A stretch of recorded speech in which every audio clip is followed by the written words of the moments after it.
Praise Lord అందరికీ. Hallelujah. Thank you very much. I'm glad you are watching this video. Thank you very much. దేవునికి స్తోత్రం.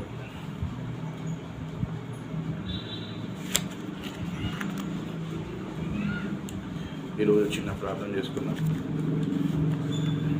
పరిశుద్ధమైన దేవ, మహోన్నతుడమైన దేవ, గొప్ప దేవుడా, నీకే స్తోత్రం స్తోత్రం స్తోత్రం స్తోత్రం స్తోత్రం. కృపగలవాడ, దయగలవాడ, స్తోత్రం స్తోత్రం స్తోత్రం. వందనాలు ప్రభు, స్తోత్రాలు స్తోత్రతలు యేసు ఆలోచన ప్రభ.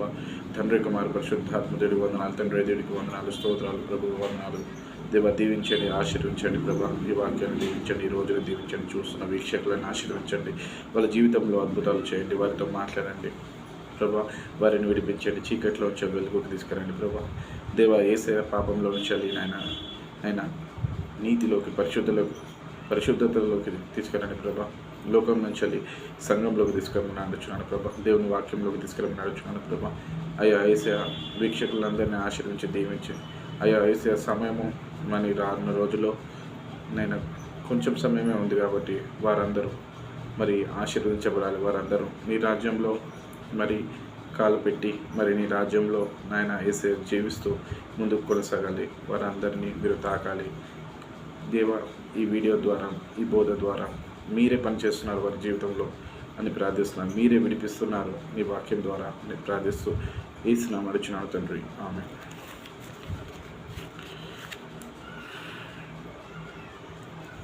ఈరోజు మనం టాపిక్ ఏం మాట్లాడుకుందాం?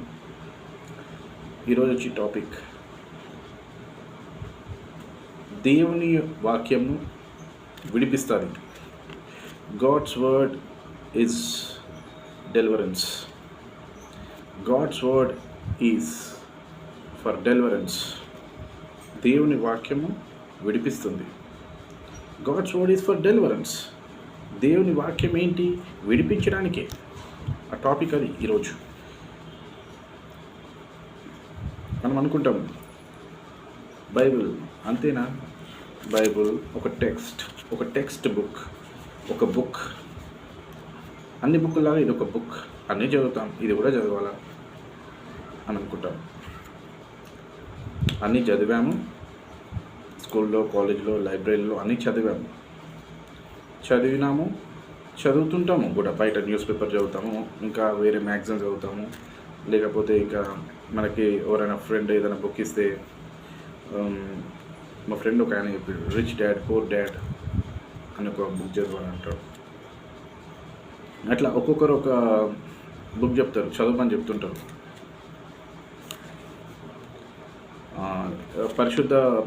పరిశుద్ధుల కొరకు వ్రాయబడిన ఎన్నో గ్రంథాలు ఉన్నాయి.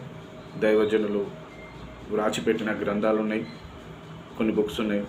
వాళ్ళ అనుభవాలు, వాళ్ళ ఎక్స్పీరియన్సెస్, వాళ్ళు కూడా అనుభవించినవి అన్నీ కూడా రాసి లిఖించి చదవండి అని చెప్పి మనకిస్తే మనం దాన్ని చదువుతూ మనం ఇంకా తెలియని విషయాలు ఏమైనా ఉంటే అవి తెలుసుకుంటాం. అది సహజంగా మనం చేస్తూ ఉంటాము. కానీ బైబిల్ దగ్గరికి వచ్చేసరికి ఏంటంటే, బైబిల్ అనేది జస్ట్ వ్రాయబడిన గ్రంథమే కాదు. బైబిల్ గ్రంథం అనేది ఒక పరిశుద్ధ గ్రంథం. అది నమ్మాలి. ఫస్ట్ ఆఫ్ ఆల్ మనం నమ్మాల్సింది ఏంటంటే బైబిల్ గ్రంథం పరిశుద్ధ గ్రంథం. కొంతమంది లిఖించబడ్డ వాక్యం అని అంటుంటారు.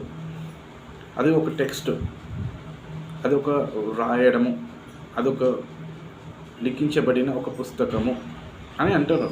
అంతే, వాళ్ళు అన్నదే అంతే. కిందికి మీదికి అటు ఇటు చేసి మొత్తానికి గదే చెప్తారు. అయితే ఈ పరిశుద్ధ గ్రంథము అనేది మనం నమ్మితే, అవునా పరిశుద్ధ గ్రంథమా? Yes, something is there. పరిశుద్ధత, ఎస్, పరిశుద్ధ గ్రంథం కదా. మనకున్న కొంచెం నాలెడ్జ్ చాలు. మనం స్కూల్లో చదువుకున్న కొంచెం నాలెడ్జ్, మన స్కూల్లో కాలేజీలో చదువుకున్న కొంచెం నాలెడ్జ్, ఆ కొంచెం నాలెడ్జ్ చాలు, మనకు తెలిసిపోతుంది పరిశుద్ధ గ్రంథము. అవునా, ఓకే ఫైన్. పరిశుద్ధ గ్రంథము అంటున్నారు కదా, ఓకే పరిశుద్ధం, wow, it is a holy book, it is a holy book. Okay, చూద్దాం, చదువుదాం అని అనుకొని పట్టుకోండి ఒకసారి. పరిశుద్ధ గ్రంథం అని అంటున్నారు కదా, ఒక్కసారి పట్టుకొని చూద్దాం, చదువుదాం, తెలుసుకుందాం. ఏందనేది మనకు కూడా తెలియాలి కదా. ఎన్నో చదివి ఉంటాం బుక్. ఇది ఎక్కువ మంది భూమి మీద కొంటున్నారు, చదువుతున్నారు. అది విషయం, తెలిసిన విషయం. దానికోసం మనం ఒక్కసారి ఈ పరిశుద్ధ గ్రంథం, ఈ హోలీ బైబిల్ ఒక్కసారి చదువుదాం అని అనుకొని మీరు స్టార్ట్ చేయండి. God's word is for deliverance. Yes, it's true.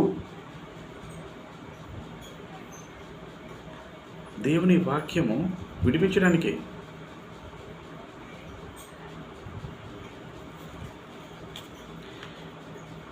ఈరోజు యోహాను సువార్త 8వ అధ్యాయము 1వ వచనం చదువుదాం.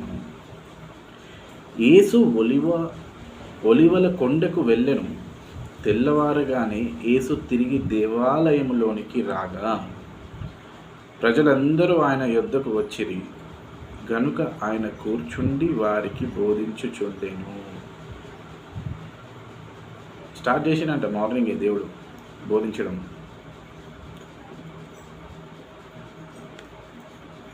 మనము చదవడానికి మార్నింగ్ లేవగానే ఒక 15 మినిట్స్ సరిపోతుందా?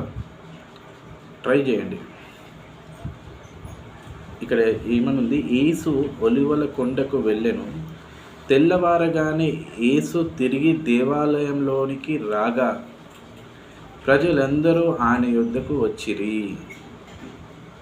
కనుక ఆయన కూర్చుండి వారికి బోధించుచుండెను. His habit is teaching. బోధించడం అంటే దేవునికి ఇష్టం. ఆయన పేరే బోధకుడు. సరే, బోధకుడు అని తెలిసింది కదా. మనం ఏం చేస్తాం? బోధించే వాని యొక్క గ్రంథం పరిశుద్ధ గ్రంథమైనప్పుడు బోధకుడు ఏమి చెప్పి ఉంటాడు? యేసుప్రభు వారు దేవుడని చెప్పి నమ్ముతున్నారు కదా చాలామంది ప్రజలు. ఏమి చెప్పి ఉంటాడు? నా గురించి ఏమైనా ఉన్నదా దీంట్లో? నీ గురించి ఏమైనా ఉన్నదా దీంట్లో? ఉన్నది. ఒక్కసారి మీరు సంఘానికి వెళ్ళినా పర్లేదు, ఏదో ఒక సంఘానికి, అక్కడ వాక్యము కొంచెం విన్నా పర్లేదు, లేకపోతే ముందే ఈ గ్రంథాన్ని కొనుక్కొని తర్వాత మీరు ఏదో ఒక సంఘానికి వెళ్ళినా పర్లేదు, కానీ ఈ బుక్ మీ దగ్గర ఉండాలా. ఎందుకంటే ఇది ఎంత విలువైన బుక్కో, మీ జీవితంలో ఎంత ముఖ్యమైన పుస్తకమో మీకు తెలియదు.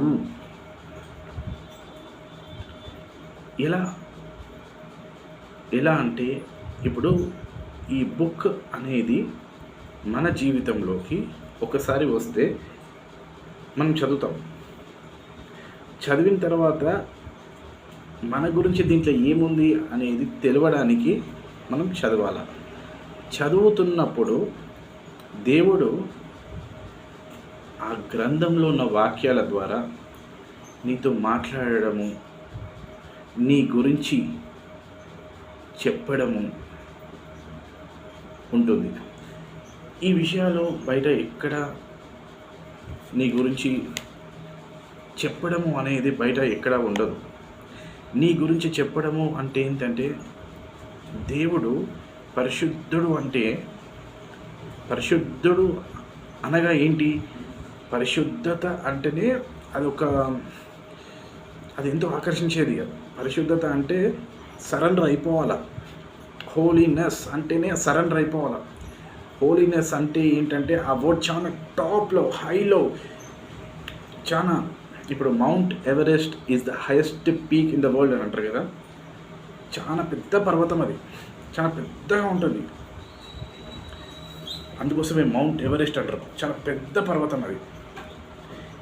ఇది కూడా ఏంటంటే ఈ పరిశుద్ధ గ్రంథంలో దేవుడు చెప్పిన మాట. దేవుడు పరిశుద్ధుడు. పరిశుద్ధుడిలో నుంచి వచ్చే బోధ పరిశుద్ధమైనది. ఎప్పుడు ఒక మంచి ఆహారం ఉదయామున, సాయంత్రం పూట, రాత్రి పూట, మధ్యాహ్నం పూట కూడా మనకు పెట్టి మంచి ఆహారము అయి ఉన్నది. పరిశుద్ధుడు పెట్టే బోధ మంచి ఆహారం అయి ఉన్నది. పరిశుద్ధుడు బోధిస్తే ఎలా ఉంటుంది? ఎలా ఉంటుందంటే ఆ యొక్క నీలో కలగాల్సిన ఆ యొక్క ఏంటి, నీ లోపల ఆ ఎదురుచూపు, నువ్వు ఎదురు చూడాలన్నమాట. పరిశుద్ధుడు బోధిస్తున్నాడా, అబౌట్ సంథింగ్ ఏదో ఉంటుంది. ఎస్, ఏదో దానికోసం వెయిట్ చేయాలా. విన్నప్పటి నుంచే నీకు మనసు వెళ్ళడం అలా స్టార్ట్ అవ్వాలా. పరిశుద్ధుడు బోధ అర్థమవుతుందా మీకు? పరిశుద్ధుడు బోధించిండా. ఇక్కడ వీళ్ళకి బోధించిండంట. జీసస్ ఫిజికల్గా వచ్చి తెల్లవారగానే మందిరంలో వచ్చి ఉదయమున బోధించాడంట. ఫస్ట్ ప్రియారిటీ బోధకిస్తున్నాడు దేవుడు ఇక్కడ. అందరూ వచ్చారా? అన్నం తిన్నారా? టిఫిన్ చేశారు కదా? రైట్.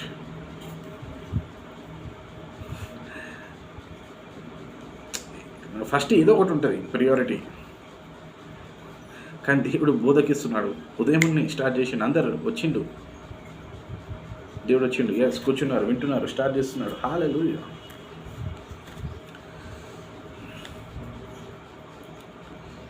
Thank you Jesus.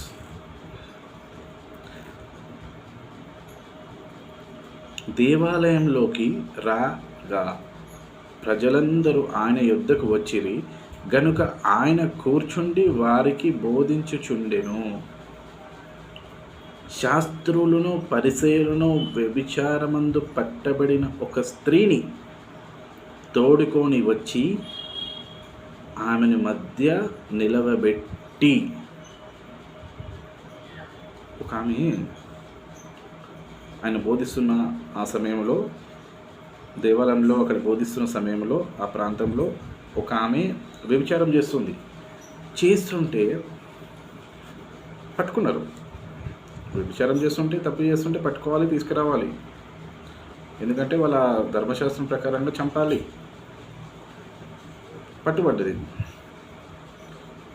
పట్టుబడ్డప్పుడు వాళ్ళు తీసుకొస్తారు కదా. తీసుకొచ్చి ఏం చేశారు? ఆమెను ఏం చేయలేదు. తీసుకొచ్చి అక్కడ బోధకుడి ముంగట పడేసి ఏమంటారంటే, శాస్త్రులు పరిసయ్యులను వ్యభిచారమందు పట్టబడిన ఒక స్త్రీని తీసుకొని వచ్చారు. ఆమెను మధ్యన నిలవబెట్టి బోధకుడా బోధిస్తుంటావు కదా నువ్వు బోధకుడు కదా. పొద్దుగాలనే స్టార్ట్ చేసినావు కదా. పొద్దుగాలనే స్టార్ట్ చేసినావు, బోధిస్తున్నావు. నువ్వు బోధకుడివే. పొద్దుగాలనే వచ్చినావు, బోధిస్తున్నారు. జనాలు అందరూ వచ్చారు ఫుల్గా వింటూ. నువ్వు బోధకుడివే.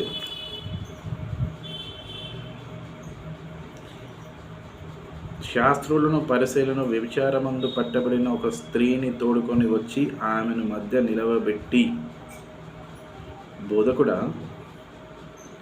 ఈ స్త్రీ వ్యభిచారము చేయుచుండగా పట్టుకున్నాం అన్నమాట. మేము పట్టేసుకున్నాం. పోలీసు వాళ్ళు పట్టుకున్నట్టుగా పట్టేసుకున్నాం దొంగని. అట్టి వారిని రాళ్ళు రొవ్వి చంపవలనని ధర్మశాస్త్రంలో మోషే మనకు ఆజ్ఞాపించను కదా. ధర్మశాస్త్రంలో మోషే ద్వారా వచ్చింది, మనకు ఆజ్ఞాపించాడు. ఆయనను నీవు చెప్పుచున్నావని ఆయనను అడిగిరి. ఆయనను నీవు ఏమి చెప్పుచున్నావు అని తనని అడిగారంట. నువ్వేం చెప్తున్నావు దీని గురించి? ఈమె ఇట్లాగా దొరికింది మాకు, నువ్వేం చెప్తావు చెప్పు ఇప్పుడు.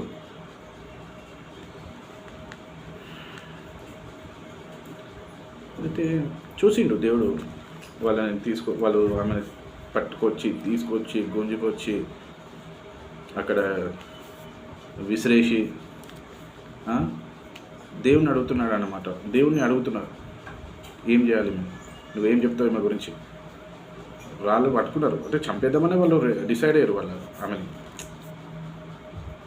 వ్యభిచారం చేస్తుంది, పోలీసు వాళ్ళు పట్టుకున్నట్టుగా దొంగని పట్టుకున్నారు, తీసుకొచ్చాడు. వారికి ఇచ్చిన ధర్మశాస్త్రం ప్రకారంగా ఆ టైంలో చంపేసేయాలి అంతే. అందుకోసం రాళ్ళు పట్టుకోరు, తప్పు చేస్తుంది అని, పాపం చేస్తుందని. అలా ఆజ్ఞలు అలా ఉంటాయి అన్నమాట. ధర్మశాస్త్రంలో ఆజ్ఞలు అంత కఠినంగా ఉంటాయి అన్నమాట. ఇప్పటి లోకం కాదు, అప్పట్లో ఆ ప్లేస్లో అక్కడ ఉన్న సిచ్యువేషన్కి ఇది ఎంత ఒక అంటే ఒక డిసైడింగ్ అన్నమాట. ఒక డిసైడ్ చేసుకొని డిసైడ్ అయిపోతారు వాళ్ళు. ఆ ఆజ్ఞల ద్వారా వాళ్ళు డిసైడ్ అయిపోయారు. అసలు ఆజ్ఞలు ఏం చేసిందంటే వాళ్ళని ఇంకా వాళ్ళు జడ్జి చేయొచ్చు, వాళ్ళు చేతిలోకి రాళ్ళు తీసుకోవచ్చు, వాళ్ళు జడ్జి చేయొచ్చు, వాళ్ళు జడ్జి చేసేస్తారు, చంపేస్తారు కూడా అమ్మాయిని. అక్కడ పడిన ఒక స్త్రీ. అట్లాంటి ఆజ్ఞలు అవి చాలా గొప్ప ఆజ్ఞలు, చాలా గొప్పవి. ఎందుకంటే ఆ దేవుడి ద్వారా వచ్చినాయి కదా. అది గొప్ప ఆజ్ఞలు కాకపోతే దేవుడు నీకు ఇస్తాడా? నీకు ఇచ్చి నిన్ను చేయమని చెప్పిండు. అప్పుడు కోరుకున్నారు, అట్లా దేవుడు ఇచ్చాడు, అట్లా చేయమని చెప్పిండు కూడా దేవుడు మోషే ద్వారా వాళ్ళకి. అప్పుడు ఆ టైంలో అట్టి వారిని రాళ్ళు రొవ్వి చంపవలనని ధర్మశాస్త్రంలో మోషే మనకు ఆజ్ఞాపించెను కదా. ఆయనను నీవేమి చెప్పుచున్నావని ఆయన అడిగిరి. ఆయన మీద నేరము మోపవలెనని ఆయనను శోధించుచు ఇలాగున అడిగిరి. వాళ్ళు వచ్చిందే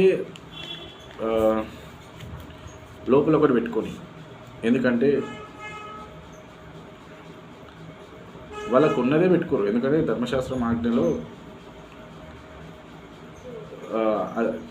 ఆ స్త్రీని ఇలా చంపేసేయాలి రాళ్ళు పట్టుకొని అని వాళ్ళకి ఇచ్చిన ప్రకారంగా వాళ్ళు వచ్చారు. అక్కడ అమ్మాయిని పడేసారు, ఆ స్త్రీని పడేసి ఆమె మీదకి రాళ్ళు ఎత్తి కొట్టడానికి సిద్ధమైపోయారు. అక్కడ యేసుప్రభు వారు ఉన్నారు కాబట్టి అక్కడ ఆగిపోయింది.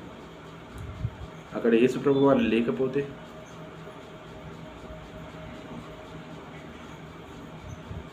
నీ జీవితంలో యేసుప్రభు వారు లేకపోతే నీ సిచ్యువేషన్ ఎలా ఉంటుంది? యేసయ్య కనుక లేకపోతే నీ జీవితంలో నీ సిచ్యువేషన్ ఎలా ఉంటుంది? కష్టాల గురించి ఆలోచిస్తూ టైం వేస్ట్ అయిపోతుంది నీకు. ఒక్కసారి ఆ చెయ్యిని, ఆ హస్తాన్ని అలా పట్టుకో.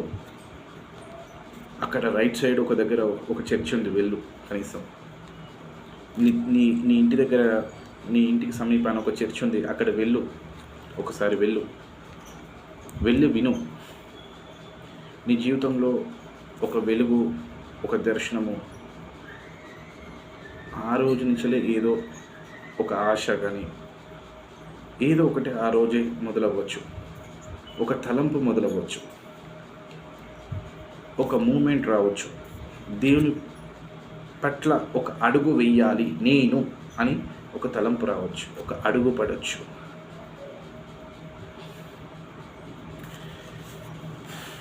ఇట్లనే మనము జీవితంలో మనం చూసేసి వచ్చినాం, చాలా మటుకు జీవితం చూసేసి వచ్చినాము. ఇలా ఉంటుంది లోకం అని. లోకం మొత్తం సంపాదనతోనే పోతుంటుంది. డబ్బు కావాలి, కష్టపడాలి, డబ్బు కావాలి, అది నిజం. దీంట్లోకి వచ్చినాక దేవుని నమ్మిన వారైనా కష్టపడాల్సిందే, వాళ్ళు కూడా కష్టపడతారు. దేవుని నమ్మని వారు కూడా కష్టపడతారు. అది ఇది కొద్దిగా సేమ్గానే ఉంటుంది. అంటే దేవుడు కష్టం అనేది మనిషికి పెట్టేశాడు. అంటే కష్టం అనేది మనిషి చేయాల్సిందే, కష్టపడితేనే డబ్బులు వస్తాయి, అది నిజం. ఇది ఒక స్టేట్మెంటే, నిజం, ఇది ట్రూ. నీ కష్టం నువ్వు పడుతూనే ఉండు, నువ్వు డబ్బులు సంపాదించు. అదే బేస్ చేసుకొని ఇంకా మిగతాది ఏమీ అవసరం లేదు, ఇదే లోకము అనేది కాదు. ఇంకేమీ లేదా, ఇంకేమైనా ఉంటుందా, ఇంకేమైనా ఉన్నదా, సరే చూసేద్దాం అని అన్నట్టుగా కూడా ఒకసారి ఇలా వెళ్ళిరా, ఒకసారి మళ్ళీ ఒకసారి వెళ్ళిరా, చూడు. ఫస్ట్ ఆఫ్ ఆల్ నువ్వు వచ్చిన తర్వాత ఏమవుతుంది, దేవుని యొక్క వాక్యం రుచి చూస్తే నువ్వే తెలుసుకుంటావు. ఇప్పుడు ఒక హోటల్కి వెళ్తావు, బిర్యానీ బాగుందంటే బాగుందని చెప్తావు, బాగాలేకపోతే ఆ హోటల్కి వెళ్ళవు, ఇంకో హోటల్కి వెళ్తావు, మంచి బిర్యానీ తింటావు, మంచి ఫుడ్ తింటావు, నీకు నచ్చిన ఆహారం భుజిస్తావు, నీకు నచ్చిన చోటుకి వెళ్ళి నీ నచ్చిన మెన్యూలోంచి ఒక ఐటెం పిక్ చేసుకొని డబ్బులు ఇచ్చి నీ ఇష్టం వచ్చిన ఆహారాన్ని నువ్వు పికప్ చేసుకొని నీకు నచ్చినట్టుగా నచ్చింది తింటావు ఆ మెన్యూలో ఉంచాలి. అది రైటే. అదే ఇది కూడా ఏంటంటే లోకంలో పాపం అనేది ఉంది, మనిషిలో పాపం అనేది ఉన్నది. అయితే ఈ పాపానికి పరిష్కారం ఏంటి అనేది మనకు తెలియాలి. ఎప్పుడన్నా ఇలా తెలియాలి, ఒకరోజు తెలుస్తుంది. తెలిసి నువ్వు అడుగులు పడుతూ ఉన్న సమయంలో అడుగులు దేవుని వైపు వేయి. ఒక పరిశుద్ధ గ్రంథాన్ని నీ దగ్గర పెట్టుకుంటే అది నీతో మాట్లాడుతుంది. నీ ఖాళీ సమయంలో నీతో మాట్లాడుతుంది. ఫ్రెండ్స్తో నువ్వు మాట్లాడే మాటలు ఫోన్లో కానీ చాటింగ్లో కానీ కలిసినప్పుడు కానీ అన్నీ లోకపరంగా అవసరతల గురించి, నీ అవసరం నాకు తెలుసు, నా అవసరం అని నీకు తెలుసు అని మాట్లాడుకుంటుంటాం. అంటే అది ఫ్రెండ్షిప్, అది వేరు. కానీ ఇది నీ పర్సనల్ లైఫ్, ఇది ఎటర్నల్ వర్డ్, ఇది ఎటర్నల్ గాడ్ నుంచి ఎటర్నల్ వర్డే వస్తుంది. అది మళ్ళీ అండర్లైన్ చేసుకోండి. ఎటర్నల్ గాడ్ నుంచి ఎటర్నల్ వర్డ్ వస్తుందా? ఎటర్నల్ అండర్లైన్ చేసుకోండి. దాన్ని చెప్తున్నాను, ఎటర్నల్ వర్డ్, ఎటర్నల్ గాడ్. అట్టి వారిని రాళ్ళు రువ్వి చంపవలనని ధర్మశాస్త్రంలో మోషే మనకు ఆజ్ఞాపించను కదా, ఆయనను నీవేమి చెప్పుచున్నావని ఆయనను అడిగిరి. ఆయన మీద నేరము మోపవలనని ఆయనను శోధించుచు ఇలాగున అడిగిరి. వాళ్ళు అట్లనే అడుగుతారు. ఎందుకంటే బోధకుని దగ్గరికి వచ్చినప్పుడే బోధకుని దగ్గర బోధ విందామని రాలేదు, బోధకుని మీదనే నేరము మోపాలని వచ్చాడంట. They want to tempt him, blame చేయాలని వచ్చాడంట. ఇప్పుడు బ్లేమ్ చేయాలని వస్తే మరి బ్లేమ్ చేయబడతాడు అని శోధించగలుగుతాము అని వచ్చినప్పుడు అలాంటి విషయాలు కూడా ఉంటాయి. ఎందుకంటే వాక్యం వినడానికి రారు చాలామంది. ఎందుకంటే వాళ్ళ మనసు ఎట్టో ఉంటుంది, డబ్బు మీద ఉంటుంది, లోకం మీద ఉంటుంది, ఇంకేదో దురాశ మీద ఉంటుంది, చెడు పని ఉంటుంది. అది వాక్యం అనేది సరిగ్గా లోపలికి వెళ్ళి డీప్గా నువ్వు దాన్ని తెలుసుకోలేదనుకో, బలంగా నాటబడలేవు. నువ్వు బలంగా నాటబడలేవు. డీప్గా తెలుసుకోవాలి. వర్డ్ ఆఫ్ గాడ్ అంటేనే డీప్గా పోయే ఒక సీడ్. విత్తనంలోంచి మొలకొస్తుంది కదా, ఆ మొక్క చెట్టై వృక్షమై ఫలాలు ఇస్తుంది కదా, మళ్ళీ అది ఆ వేర్లు లోపలికి చచ్చికెళ్తాయి కదా, భూమి లోపలికి. మరి ఆ వాటర్ని తీసుకుంటుంది కదా. మరి ఫలించాలంటే, ఫలము రావాలి అంటే మరి ఆ విత్తనాలు నీ హృదయం అనే నీళ్ళ మీద విత్తబడ్డప్పుడు అది ఎలా ఉంటుంది? అది డీప్గా వెళ్ళాలా. కాబట్టి వర్డ్ ఆఫ్ గాడ్ ఏదో వినేసి వదిలేయడం కాదు. వర్డ్ ఆఫ్ గాడ్ ఏంటంటే దాన్ని వింటూనే ఉండాలి, అలవాటుగా మార్చుకోవాలి, హ్యాబిట్గా మార్చుకోవాలి. డైలీ హ్యాబిట్ అనేది పెట్టుకోండి ఒకటి. అట్లా అట్టి వారిని రాళ్ళు రువ్వి చంపవలనని ధర్మశాస్త్రంలో మోషే మనకు ఆజ్ఞాపించను కదా. ధర్మశాస్త్రపు ఆజ్ఞలు చాలా కఠినంగా ఉంటాయి. అవి చాలా గొప్పవి. ఈ బలహీనమైన శరీరము బలహీనమైనదని దేవుడే చెప్పాడు. మనం డిసైడ్ అయింది కాదు ఇది. శరీరము బలహీనమైనదని దేవుడే చెప్పాడు. ఆనాడు వాళ్ళు అడిగారు కాబట్టి ధర్మశాస్త్రాల ఆజ్ఞలు వచ్చాయి. వాళ్ళు అడిగారు, దాని తర్వాత దాని గొప్పతనం ఏందో తెలిసింది వాళ్ళు అడిగినందుకు. మానవునికి అదొకటి మైనస్ అయింది. దేవుని తెలుసు మైనస్ అని, కానీ మనకు తెలియదు. దేవుడు ఎప్పుడు కూడా, ఎందుకంటే ఈ కావాలన్నప్పుడు ఇస్తావు. ఒక ఇంట్లో కూరగాయలు కోసుకోవడానికి నాకు కత్తి కావాలంటే ఆ కత్తి కూరగాయలు కోసుకోవడానికే వారాలి. అంతే తప్ప ఆ కత్తి బొట్లో పెట్టుకొని నువ్వు బయటికి వెళ్ళడం కాదు కదా. కిచెన్లోనే ఉంటుంది నైఫ్. ఈ వర్డ్ ఆఫ్ గాడ్ కూడా ఏంటంటే 2 అంచుల కట్టుకోం, ఇటు అటు దాన్ని కరెక్ట్గా హ్యాండిల్ చేసుకోవాలా. ఇప్పుడు కార్ డ్రైవింగ్ చేసేటప్పుడు 2 హ్యాండ్స్ ప్లేస్ చేస్తాం, అవునా కదా. దాన్ని లెఫ్ట్ తిప్పాలన్నా రైట్కి తిప్పాలన్నా కరెక్ట్గా ఉంటుంది, కరెక్ట్గా వెళ్ళాలి. కొంచెం ఇట్లా స్లైట్గా ఇట్లా లెఫ్ట్ అన్నా కూడా ఇట్లా వెళ్ళిపోతుంది, మళ్ళీ రైట్గా ఇట్లా ఇట్లా ఇట్లా స్లైట్గా రైట్ కన్నా కూడా ఇట్లా మళ్ళీ ఇట్లా వెళ్ళిపోతుంది. అంతే కరెక్ట్గా కంట్రోల్గా బ్యాలెన్స్గా అట్లా ముందుకు తీసుకెళ్ళాలి. వర్డ్ ఆఫ్ గాడ్ కూడా అట్లనే.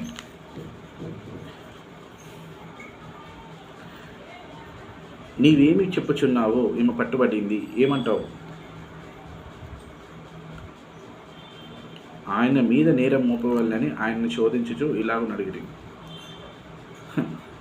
దేవుని దగ్గరికి వచ్చారు, దేవుని దగ్గర నుంచి వెళ్ళి వచ్చే మాట మనం వినాలి.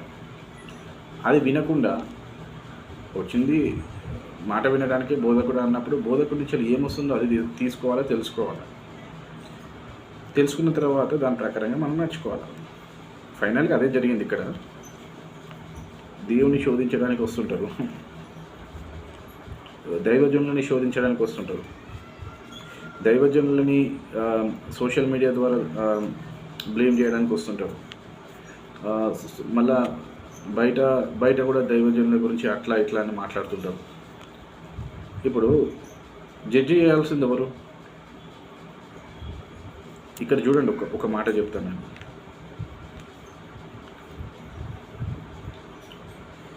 అట్టి వారిని రాళ్ళు రువ్వి చంపవలనని ధర్మశాస్త్రంలో మోషే మనకు ఆజ్ఞాపించెను కదా. ఆయనను నీవేమి చెప్పుచున్నావని ఆయనను అడిగిరి. మాకు ఇట్లా తెలిసింది, ఇట్లనే మేము చేద్దాం అనుకుంటున్నాం, నీ దగ్గర తీసుకొచ్చినావు వీడు ఉన్నావని. దొంగను పట్టినాం, పోలీసు వాళ్ళు దొంగను పట్టినట్టు పట్టుకున్నాం, తీసుకొచ్చినాం, వాడు వేసేసినాం, ఏమంటావు?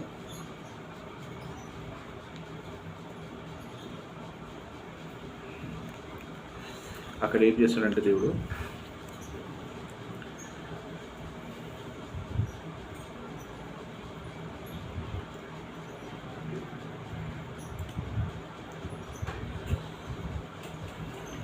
అయితే యేసు వంగి నేల మీద వ్రేలితో రాస్తుంటాడు అన్నమాట. వ్రేలితో రాస్తూ ఉంటాడు. ఆయన మీద నేరం మోపవల్లని ఆయన శోధించుచు ఇలాగని అడిగిరి. అయితే యేసు వంగి నేల మీద వ్రేలితో ఏమి వ్రాయిచుండెను, వారు ఆయనను పట్టు వదలక అడుగుచుండెను. ఇక పట్టుబట్టిరన్నమాట. ఏం చెప్తాడు చెప్పు, దబ్బున చెప్పాలి, ఏంది విషయం చెప్పు, మేము చూసినాం, నిజమే, ఇది కరెక్టే, నువ్వు కావాలంటే ఆమెను కూడా అడుగు, ఆమె చేసిందా చేయలేదో. దేవుని తెలియదా? దేవుని తెలియదా? నువ్వు ఆడ పట్టుకున్నప్పుడే తెలుసు దేవునికి, నువ్వు తీసుకొచ్చినప్పుడు తెలియదా? తెలుసు. దేవుడు శరీరంలో వచ్చాడు, అందరితో కలిసి భోజనం చేశాడు. దేవుడు వచ్చే పవర్తోని కనుక కింది దిగితే మానవులు పక్కన కూర్చోలేరు, ఆయన దగ్గరికి కూడా రాలేరు. ఆ పవర్కి మనము ఇట్లా ఇట్లా పడిపోతాం, అంటే చూడలేము. ఇప్పుడు దేవాది దేవుడు ఏంది, ఆయన ఎంతో పవర్ఫుల్. మానవులకి కనబడే విధంగా, మానవులతో ఉండే విధంగా, మానవులతో కొన్ని రోజులు జీవించే విధంగానే తన సామర్థ్యం, తక్కువ సామర్థ్యంతో వచ్చాడు. అందుకోసమే శోధించబడ్డారు, బ్లేమ్ చేయడానికి వచ్చారు అని దీంట్లో రాయబడి ఉన్నాయంటే ఈ పరిశుద్ధ గ్రంథం ఎంత నిజమో మీకు చూడండి. ఇవన్నీ కూడా రాశారు కదా, అది దానికి కారణం ఏంటంటే ఇవన్నీ కూడా నిజమే అని ఈ పరిశుద్ధ గ్రంథం చెప్తుంది. చెప్పడానికే నేను మళ్ళీ మీతోని గుర్తు చేస్తున్నాను. ఓకే, అట్టి వారిని రాళ్ళు రువ్వి చెప్పవాలని ధర్మశాస్త్రంలో మోషే మనకు ఆజ్ఞాపించారు. ఎస్, ఇలాగున అడిగిరి, పట్టు వదలక అడుగుచుండగా ఆయన తల ఎత్తి చూచి, మీలో పాపం లేని వాడు ఎవడైనా ఉంటే గనక, మీలో పాపం లేనివాడు మొట్టమొదట ఆమె మీద రాయి వేయవచ్చును అన్నాడు. వాళ్ళు అంత ఫిక్స్ అయిపోయినప్పుడు దేవుడు ఎందుకు కాదనంటాడు? కొటేషన్ చంపేసాను అని అంటాడు. కానీ మీ గురించి మీరు తెలుసుకోండి ఫస్ట్.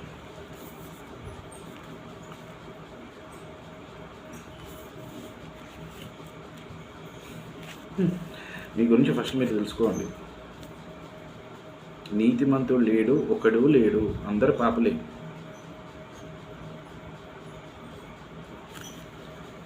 పాపం లేనివాడు మనం చంపేయచ్చు. కానివ్వండి, ఆమె మీద వేయాల్సిన రాళ్ళన్నీ కిందేసి మళ్ళా ఇట్లా వెనక ఇట్లా తిరగని కూడా తిరగకుండా వెళ్ళిపోతారు.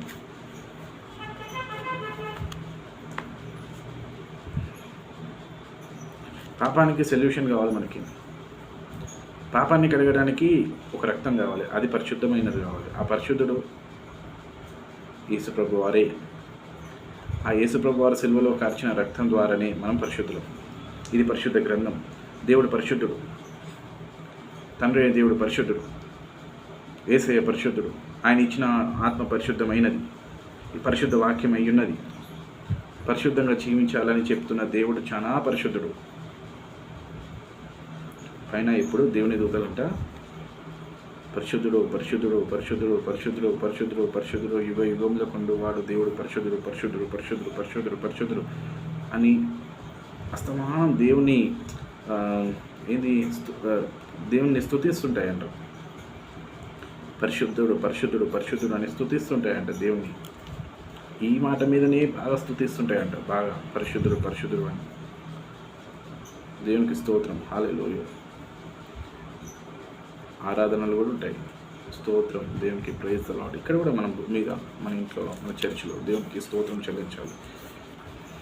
దేవుడు పరిశుద్ధుడు, హోలీ హోలీ హోలీ హోలీ హోలీ హోలీ హోలీ హోలీ హోలీ హోలీ హోలీ అని అంటూ ఉండాలి. ఈ మాట నీ జీవితంలో నువ్వు పలికినావనుకో, ప్రతిరోజు పలికామనుకో,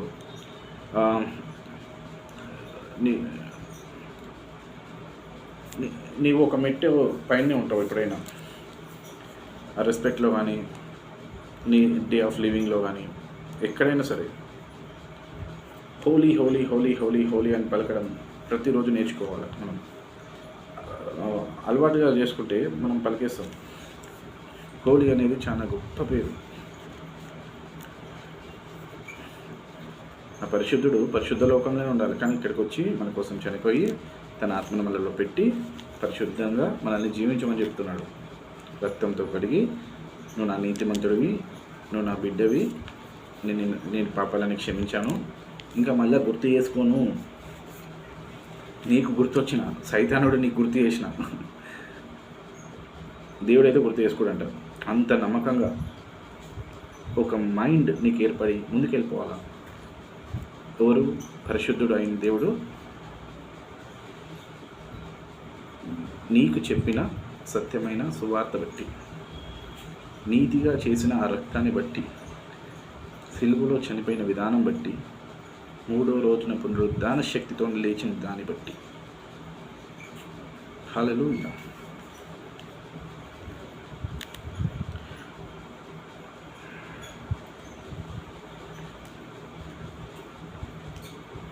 మొట్టమొదటిగా వేయచ్చు అంటున్నాడు. ఎంతోమంది వచ్చారు కానీ ఎవరు వేయలేకపోయారు.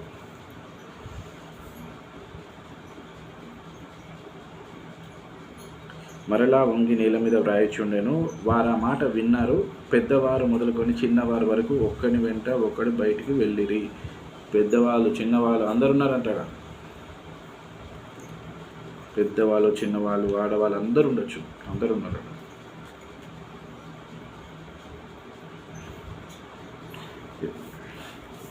తీసుకొచ్చి అలా పడేసినప్పుడు అందరూ చూస్తారు కదా, అందరూ వస్తారు కదా, ఏమైంది.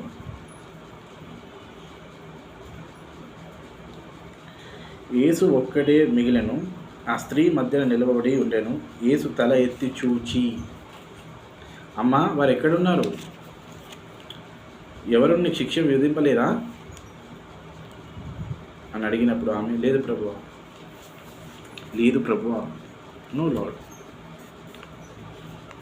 దేవుడని గుర్తించిందమ్మ. పాపాలని క్షమించబడ్డాయి ఎక్కడనే. హల్లెలూయా, స్తోత్రం దేవునికి, హల్లెలూయా.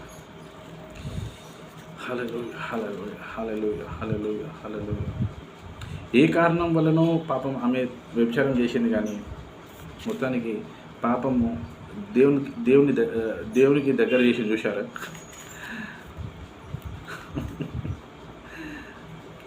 పాపము మరణానికి దగ్గర చేయాలి, కానీ చెప్పాలంటే మరణానికే వెళ్ళి అట్లా మరణం వైపు అడుగు వేయాల్సింది ఇటు దేవుని వైపు అడిగేసింది. అంతే. పాపం ద్వారా వచ్చే జీతం మరణమే కదా, పాపం ద్వారా వచ్చేది మరణమే.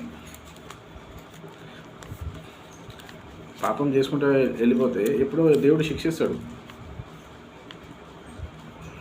శిక్ష అనేది దేవుడి నుంచి రావాల్సిందే. అది కాకపోతే మనం సరి చేయడానికి మనం వాక్యం ద్వారా చెప్తాము, అది చేయాలి, ప్రతిరోజు చేస్తాం. మనం ఇప్పుడు ఒక ఇల్లు కడుతున్నప్పుడు ఒక ఇటుక ఇటు పోతుంటే దానికి ఎంత కావాలనో అంతవరకు కట్ చేసి, దాన్ని మెజర్ చేసి కట్ చేసి సిమెంట్ పెట్టి దాన్ని ప్లేస్ చేస్తాం, నీట్గా మళ్ళీ సున్నం వేసేస్తాం. అట్లే కన్స్ట్రక్షన్ చేస్తుంటాం. అప్పుడప్పుడు కడుతున్న ఇటుకల మధ్యలో ఎక్కడెక్కడనో చిన్న జరుగుతుంటాయి, కానీ నీతిగా జీవించాలని నీలో ఒట్టిన విత్తనం ముందు చూసావా, అదే అద్భుతం. దేవుడు నన్ను ప్రేమించాడు, నేను దేవుని ప్రేమిస్తాను. అదే పాపాన్ని నీ నుంచి దూరం చేస్తుంది. పాపం నుంచి నువ్వే దూరం అయిపోతావు. దేవుని దగ్గర అయితే పాపం నుంచి నువ్వు దూరం జరిగినట్టే. అడా చిన్న అడుగులు పడుతూ మంచి అడుగులు, పెద్ద అడుగులు వేస్తూ, బలంగా వేస్తూ, ధైర్యంగా వేస్తూ ముందుకెళ్తాం.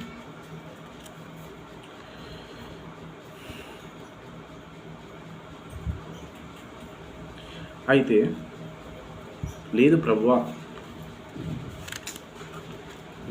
అంటుంది.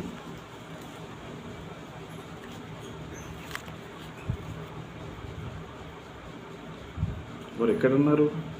వెళ్ళిపోయారు. నువ్వే మాస్టర్లోంచి వచ్చే master. You are the creator, you are the God, you are the judge, you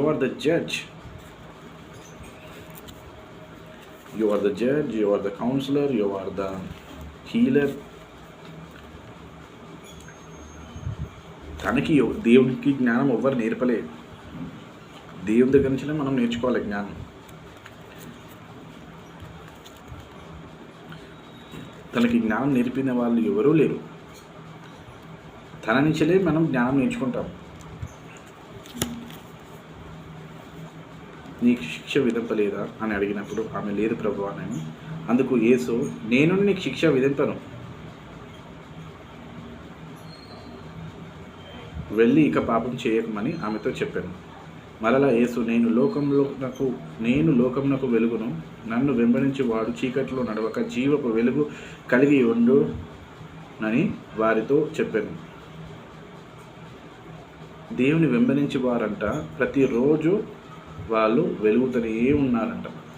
ఆ వెలుగుతున్న ఆ యొక్క లైట్, ఆ ల్యాంప్ ఏదైతుందో, ఆ జ్యోతి ఏదైతుందో, ఆ లైట్, ఆ జ్యోతి ప్రతిరోజు వెలుగుతున్న వారు ఎవరైతే ఉన్నారో ఆ దీపము ఏదైతే ఉందో ఆ దీపస్తంభం మీద ఉండాలని అంటాడు. అంటే అందరికీ ఆ వెలుగుని చూపించాలి, అందరికీ ఆ వెలుగు కనబడాలి. బోధించే వాళ్ళు బోధకులు ఎవరైతే ఉన్నారో మిగతా వాళ్ళకి కనపడాలి.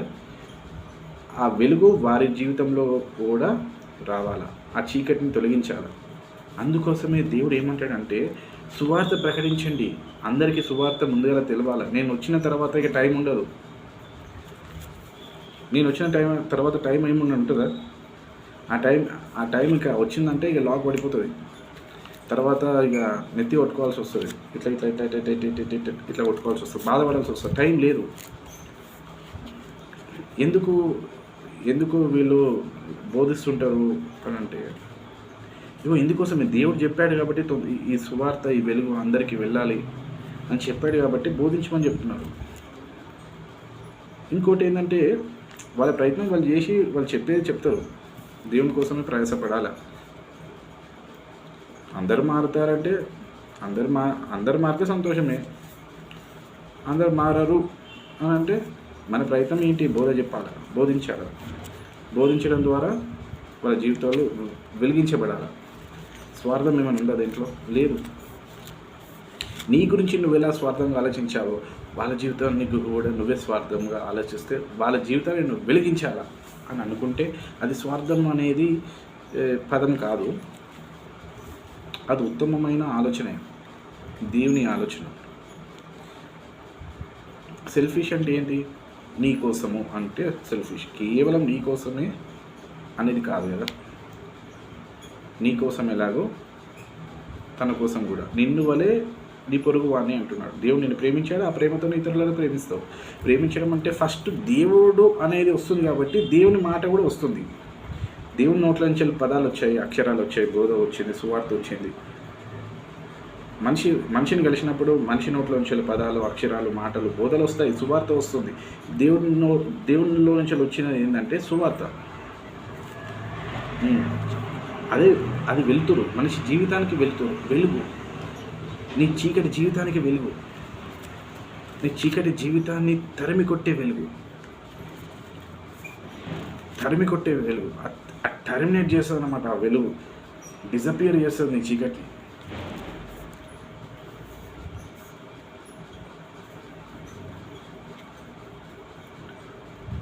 నీ డిస్టర్బెన్సెస్ని అన్నిటిని తీసివేస్తుంది. నీ సాక్ష్యం సత్యం.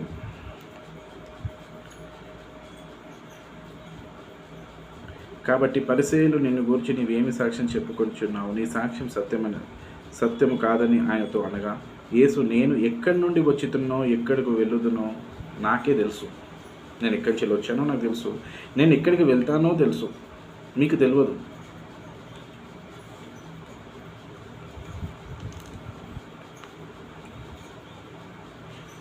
నన్ను గురించి నేను సాక్ష్యం చెప్పుకునేను, నా సాక్ష్యం సత్యమే. దేవునికి పైన ఎవరున్నారు? మనిషి కాదు. దేవునికి పైన ఎవరు లేరు. తండ్రి అయిన దేవుడు ఉంటాడు, ఇంకెవరు ఉండరు. నేను మాట్లాడిన మాటలన్నీ కూడా సత్యమే అని చెప్తున్నాడు. తండ్రి పలకాలి అంతే. అవును ప్రభా, నువ్వు పలికింది సత్యమే, మనం నమ్మాలా. నేను ఎక్కడి నుండి వచ్చుచున్నానో ఎక్కడికి వెళ్ళుచున్నానో మీరు ఎరగరు. మీరు శరీరంను బట్టి తీర్పు తీర్చుచున్నారు, నేను ఎవరికి తీర్పు తీర్చను. అవును కదా. వ్యభిచార స్త్రీని క్షమించిన దేవుడు ఎవరికి ఎందుకు తీర్పు తీరుస్తాడు? మనిషి పాపి అయి ఉన్నాడని దేవుని తెలిసినప్పుడు ఆ బిడ్డ మీద దేవునికి కనికరం కలుగుతుంది, కానీ నిన్ను చంపేయాలి, శిక్షించేసేయాలి అనేది అభిప్రాయం దేవునిది కాదు, దేవుని ఆలోచన కాదు. దేవుడు అలా జడ్జి చేయడు. పాపాన్ని ప్రేమిస్తే నువ్వు బలవుతావు అని చెప్తున్నాడు.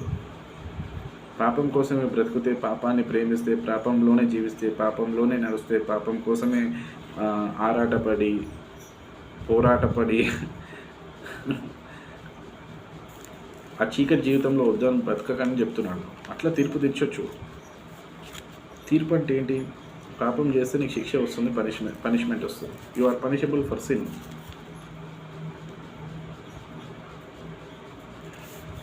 కానీ దేవుడు ఇక్కడ పనిష్మెంట్ తీసేసుకున్నాడు కాబట్టి అమ్మయ్య అని ఒక నెమ్మది వస్తుంది.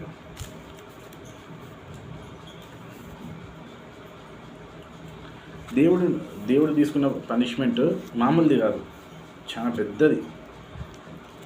ఆడో దొంగతనం చేసినంటే బుద్ధి లేదు అని తిడతాం. దేవుడు మనకు క్షమించి, ఇగో నువ్వు ఇంకోసారి ఇలాంటి తప్పు చేయకు అని కొన్ని డబ్బులు ఇచ్చి ఒక చిన్న షాప్ పెట్టుకో అని చెప్పి షాప్ పెట్టించి నడిపిస్తున్న విధానం అది జడ్జిమెంట్ అంటే. శిక్ష పనిష్మెంట్ రాదు, శ్రమ రాదు, కష్టం రాదు అని అంటే రాకుండా ఉండవు. ఎందుకంటే దేవుడు క్షమించాడు అని చెప్పి ఆ క్షమాపణ మన దేనికి ఉపయోగపడుతుందంటే పరలోక రాజ్యానికి ఉపయోగపడుతుంది. భూమి మీద శ్రమలు రావు, కష్టాలు రావు అనేది కాదు.